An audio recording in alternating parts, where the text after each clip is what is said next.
Pansus DPRD Banyuasin lakukan peninjauan ke daerah yang rencananya akan dilakukan pemekaran kelurahan. Pertama, Pansus meninjau Kelurahan Sukajadi yang akan diproyeksi dimekarkan menjadi Kelurahan Sukajadi Timur. Aset bangunan yang sebelumnya dimanfaatkan untuk pelayanan posyandu dijadikan kantor pelayanan. Selain itu juga, Pansus melihat bangunan PAUD yang juga dinilai representatif untuk dijadikan kantor pelayanan Lurah Sukajadi Timur.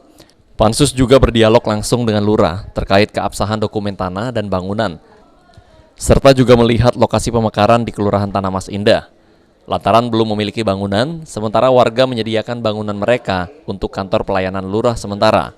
Ahmad Yamin, anggota Pansus didampingi M. Nasir, dan anggota lainnya mengingatkan pentingnya memperhatikan batas wilayah dan keabsahan dokumen tanah dan bangunan kantor pelayanan, sehingga tidak menimbulkan masalah di kemudian hari.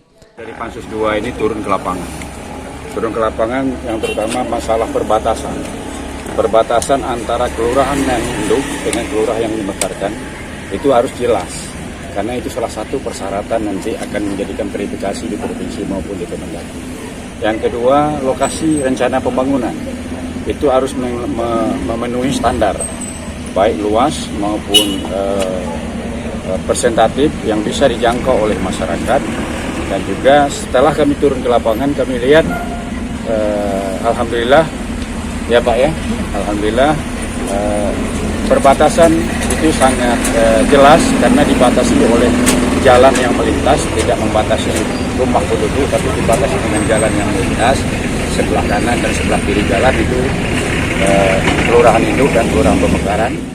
Sementara itu, Kabak Tata Pemerintahan Banyuasin menegaskan jika seluruh dokumen keabsahan calon kantor pelayanan sudah layak dan diyakini tidak akan menimbulkan masalah di kemudian hari.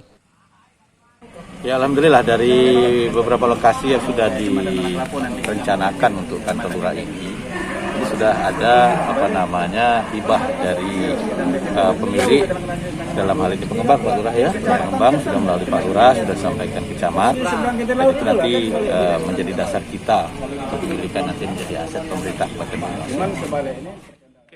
Seperti diketahui, sebanyak 7 kelurahan yang akan dimekarkan menjadi 9 kelurahan baru. Sulaiman, Pol TV.